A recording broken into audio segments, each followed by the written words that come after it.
Much, Mr. Speaker, and I'm so grateful to my good friend from New Jersey, Mr. Albio Sires, the ranking member of our subcommittee on Western Hemisphere in the Committee of Foreign Affairs, for joining me tonight for this special order, which is regarding the deteriorating situation in Venezuela, demonstrating not only the bipartisan nature of this issue, Mr. Speaker, but also the need for the United States and specifically the Congress to be even more engaged.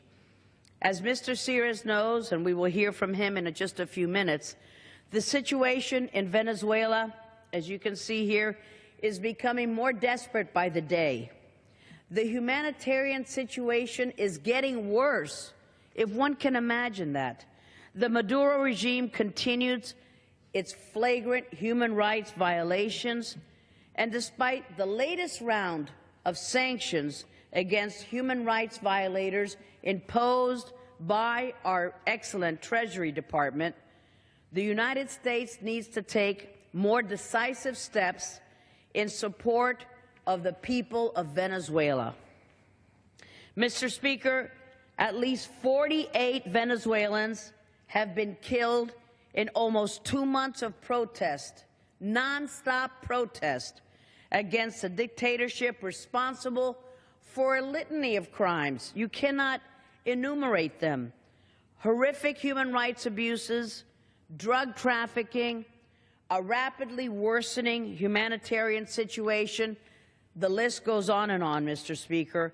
Venezuelans do not have access to even the most basic of necessities, which means water, food, and medicine.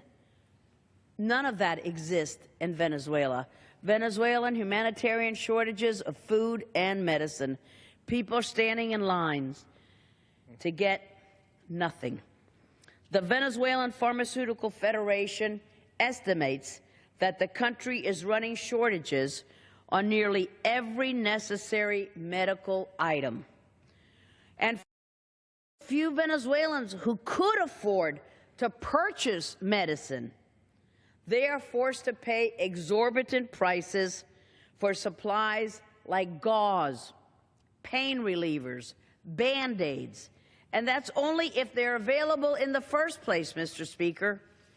Hospital workers have told us that the supplies are being raided and they're being sold on the black market.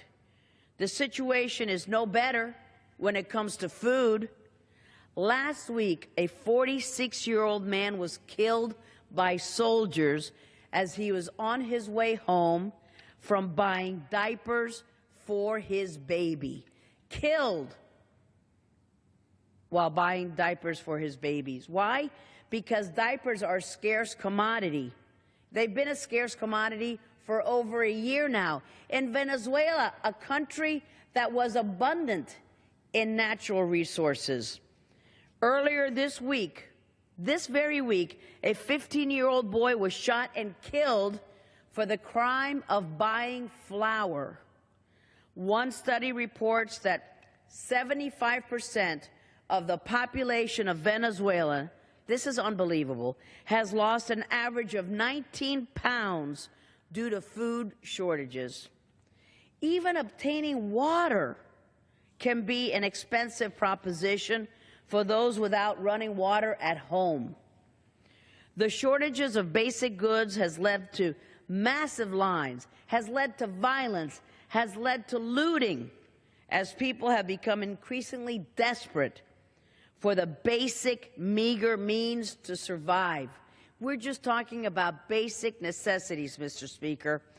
This tragic humanitarian situation could be prevented, Mr. Speaker, and no one is more responsible than the thug who rules Venezuela with an iron fist, Nicolás Maduro, and his despotic regime.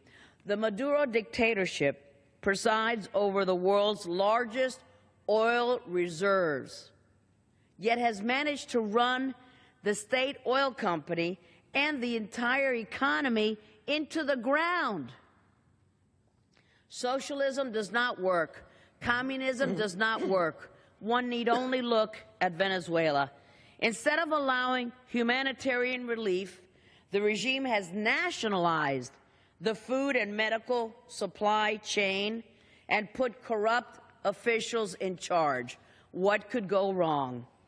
Earlier this month, I led a letter along with my good friend Albio Ceres, as well as Eliot Engel, the ranking member of the Committee on Foreign Affairs, and 12 other congressional colleagues had joined Mr. Ceres, Mr. Engel, and myself, urging the administration to use its voice, to use our vote, to use our influence at the United Nations Security Council to demand that Venezuelan authorities allow the delivery and the distribution of humanitarian aid. We were giving them what they need. Maduro would have none of it.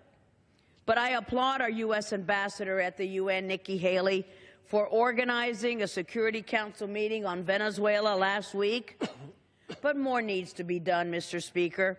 As Ambassador Haley bravely said, Venezuela is on the edge of a humanitarian crisis right here in our hemisphere.